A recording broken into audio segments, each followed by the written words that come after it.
25টি মন্ত্রণালয় ও বিভাগের সচিবদের সঙ্গে প্রধান উপদেষ্টার বৈঠক, নির্দিষ্ট কর্মপরিকল্পনা চূড়ান্ত করার নির্দেশনা। 7 দিনের মধ্যে লুট অস্ত্র জমা না দিলে মামলা, বললেন স্বরাষ্ট্র উপদেষ্টা। মন্দিরে হামলাকারীদের বিরুদ্ধে কঠোর ব্যবস্থা। এবং অন্তর্বর্তী সরকারকে দ্রুত নির্বাচনের ক্ষেত্র তৈরির অনুরোধ মির্জা ফখরুলের। সরকারকে ব্যর্থ করতে মিথ্যা প্রোপাগান্ডা চালানোর অভিযোগ।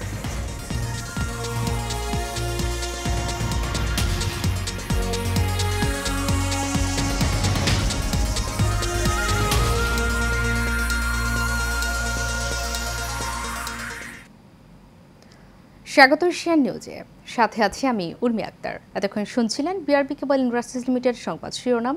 এবারে চলে যাব পুরো খবরে। 25টি মন্ত্রণালয় ও বিভাগের সচিব ও জ্যেষ্ঠ সচিবদের সঙ্গে বৈঠক করেছেন অন্তর্বর্তী সরকারের প্রধান উপদেষ্টা ডক্টর মোহাম্মদ ইউনূস। সকাল 11টার দিকে রাষ্ট্রীয় অতিথি ভবন যমুনায় এই বৈঠক শুরু হয়। বৈঠকে নিজ নিজ মন্ত্রণালয়ে চলমান কর্মকাণ্ড সম্পর্কে প্রধান উপদেষ্টাকে অবহিত করেন সচিবরা। এরপর প্রতিটি মন্ত্রণালয় ও বিভাগের বিষয়ে একটি নির্দিষ্ট কর্মপরিকল্পনা চূড়ান্ত করার নির্দেশনা দেওয়া হয়। গত 8 আগস্ট নবীন প্রবীণের সমন্বয়ে দেশে গঠিত হয় অন্তর্বর্তী সরকার। শান্তিতে নোবেলজয়ী ডক্টর মোহাম্মদ ইউনূসের নেতৃত্বে 17 সদস্যের উপদেষ্টা পরিষদের মধ্যে 16 সদস্য শপথ নিয়েছেন।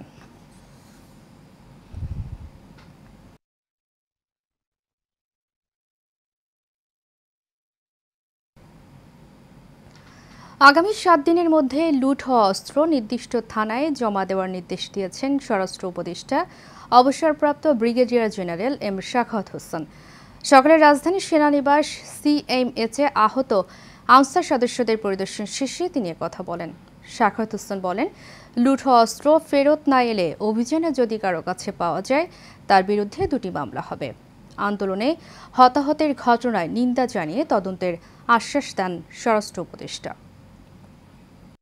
এই আনঅথরাইজড ওয়েপন আছে, আগামী 7 দিনের মধ্যে তারা নির্দিষ্ট থানায় জমা দেবেন। যদি জমা না দেন তাহলে দুইটা চার্জ লাগবে। একটা হচ্ছে অবৈধ ওয়েপন, আর একটা হচ্ছে সরকারি নিষিদ্ধ ওয়েপন আপনাদের হাতে। সেটার জন্য আন্তর্জাতিক আদালতও যাওয়া যেতে পারে যে এত কোথা থেকে পেয়েছেন। This is known as prohibited bore, নিষিদ্ধ বোর 7.62। আমার পিছনে যারা আছেন সেনাবাহিনী অফিসার, ওনারাও সেনাবাহিনী অফিসার, জিজ্ঞেস করেন এটা প্রহিবিটেড বোর কিনা। This is known as prohibited bore. সাম্প্রদায়িক সম্প্রীতি নষ্ট করতে যারা মন্দিরে ও বাড়িঘরে হামলা চালিয়েছে তাদের বিরুদ্ধে তদন্ত করে ব্যবস্থা নেওয়া হবে বলে জানিয়েছেন স্বরাষ্ট্র উপদেষ্টা এম শাখাওয়াত হোসেন। এদিকে প্রাথমিক শিক্ষার মান উন্নয়নে কাজ করার প্রত্যাশার কথা জানিয়েছেন প্রাথমিক ও গণশিক্ষা উপদেষ্টা ডাক্তার বিধান রঞ্জন রায়। বিস্তারিত রকিব মালিকের রিপোর্টে।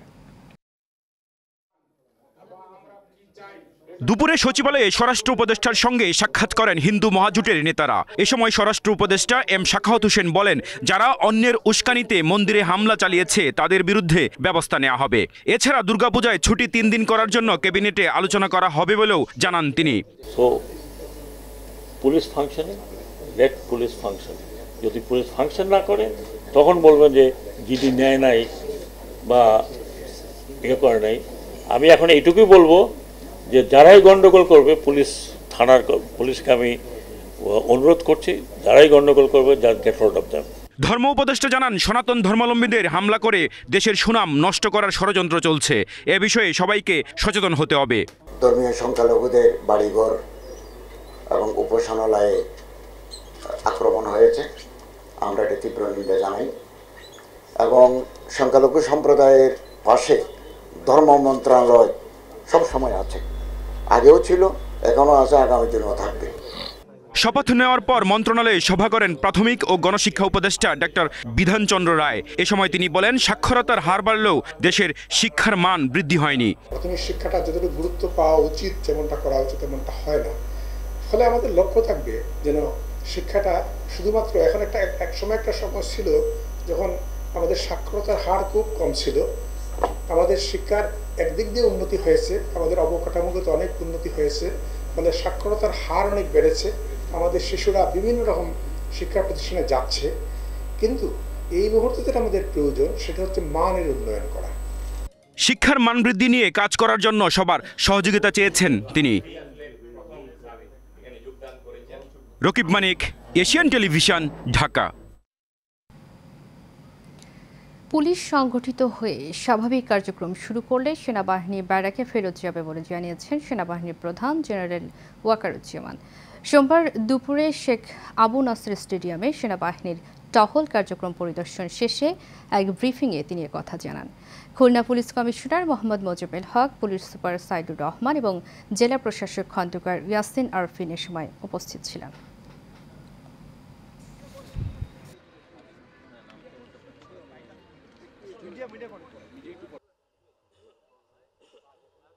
তো আপনারা তো জানেনই পরিস্থিতি সম্বন্ধে যে একটা অদ্ভুত পরিস্থিতি সৃষ্টি হয়েছিল।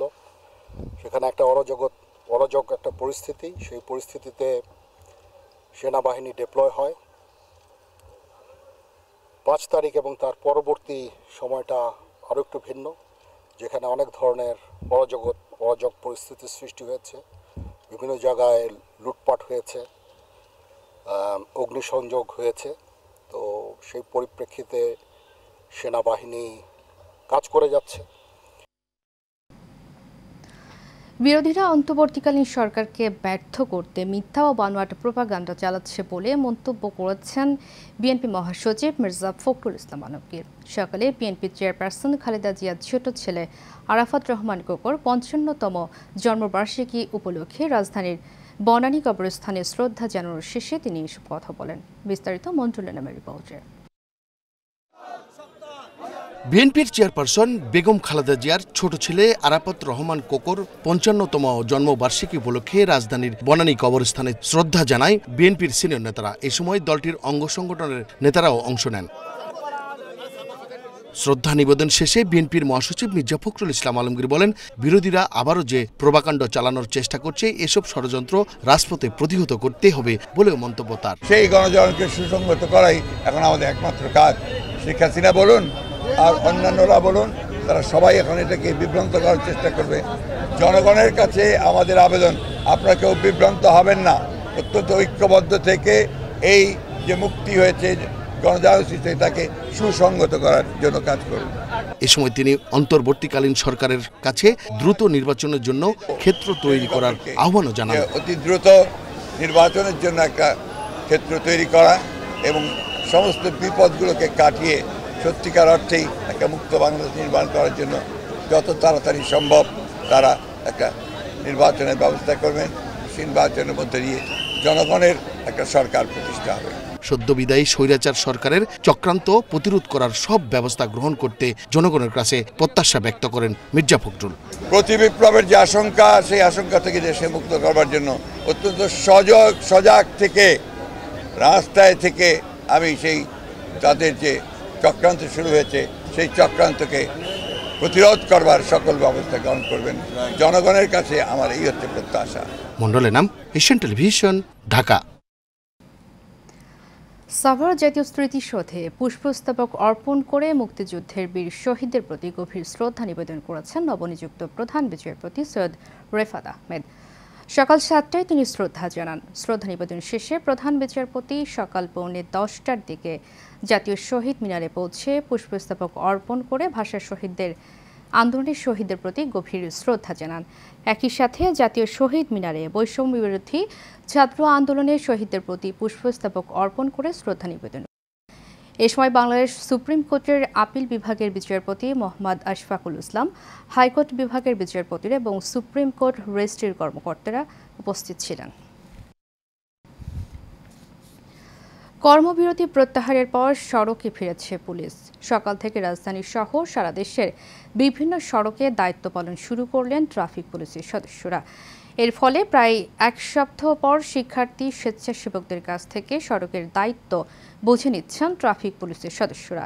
এর আগে রোববার স্বরাষ্ট্র মন্ত্রণালয়ে বৈঠকের পর আন্দোলনকারী পুলিশ সদস্যদের সমন্বয়ক পরিদর্শক জাহিদুল ইসলাম ও কনস্টেবল শোয়েব হোসেন আজ থেকে কাজে যোগ দেওয়ার ঘোষণা দেন। পুলিশ বাহিনীতে সংস্কারের আশ্বাসে কর্মবিরতি সহ সব কর্মসূচি প্রত্যাহার করেছেন বলে জানান তারা।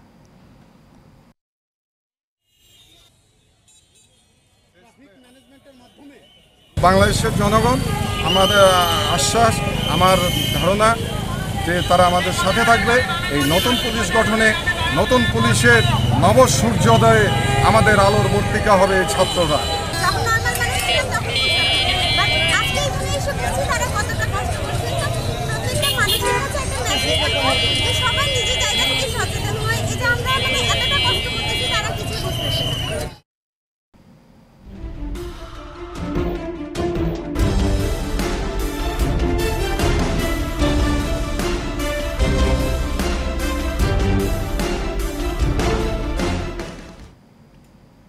এবারে সারা বাংলা প্রসঙ্গ।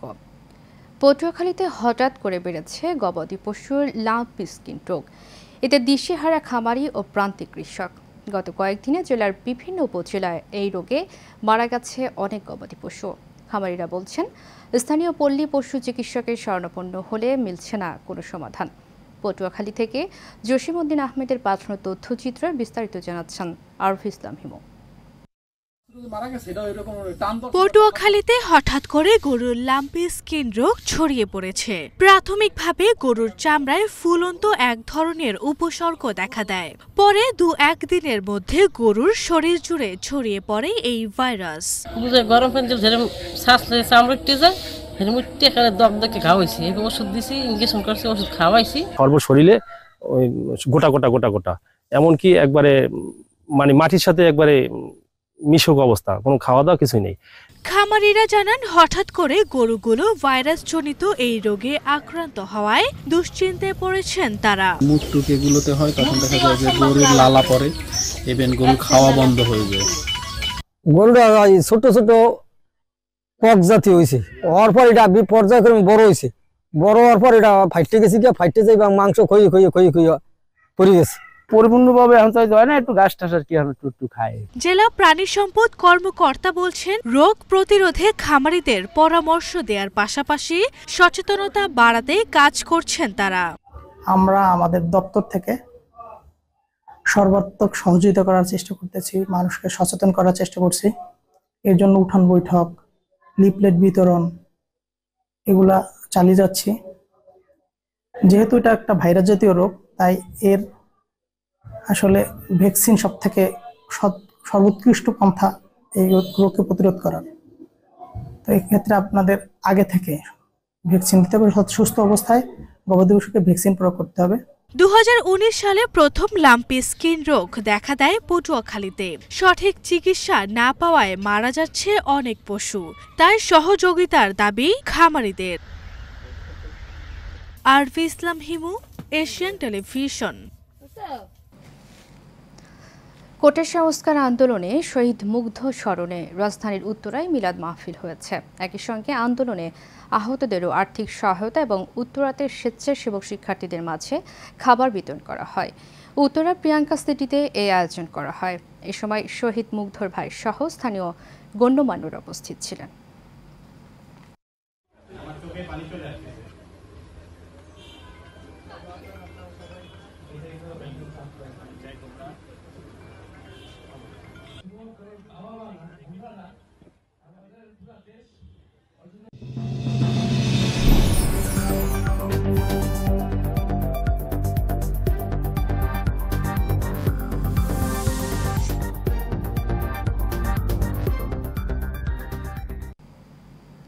এবারে চট্টগ্রাম সংবাদ। বাংলাদেশ ইসলামী ফ্রন্টের মহাসচিব অধ্যক্ষ শাওম আব্দুস সামাদ বলেছেন, অভূতপূর্ব এক ছাত্র গণ অভ্যুত্থানের মধ্য দিয়ে দেশে অধিকার আদায়ের নতুন ইতিহাস সৃষ্টি করেছে ছাত্র যুব জনতা। দুপুরে বাংলাদেশ ইসলামী ফ্রন্টের এক সংবাদ সম্মেলনে লিখিত বক্তব্য পাঠ করেন তিনি আরও বলেন, বাংলাদেশ ইসলামী ফ্রন্টের নেতাকর্মীরা সহ অঙ্গ সংগঠনগুলোর কর্মীরা এই আন্দোলনে অংশ নিয়ে হামলা ও মামলার শিকার হয়েছে। আহত অবস্থায় চিকিৎসাধীন আছে অসংখ্য নেতাকর্মী।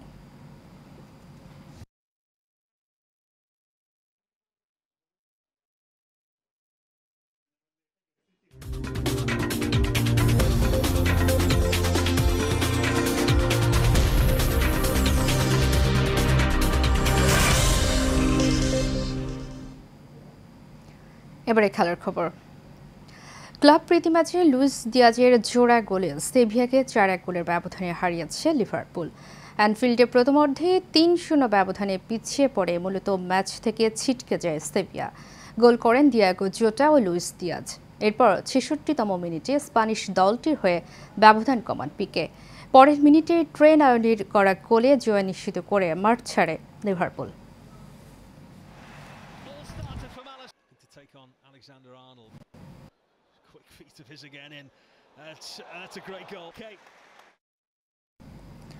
শেষ করব এশিয়া নিউজ। তার আগে বিআরবি কেবল ইন্ডাস্ট্রিজ লিমিটেড সংবাদ শিরোনামগুলো জানাবো আরও একবার।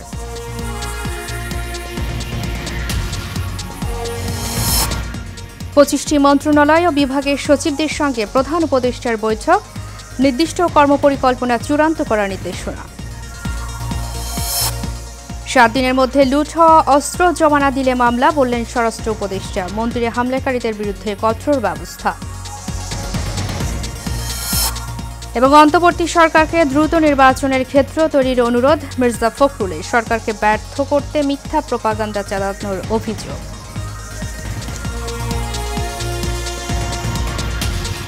এশিয়া নিউজ এ পর্যন্ত। পরবর্তী সংবাদ দেখার আমন্ত্রণ জানিয়ে শেষ করছি। ধন্যবাদ সবাইকে।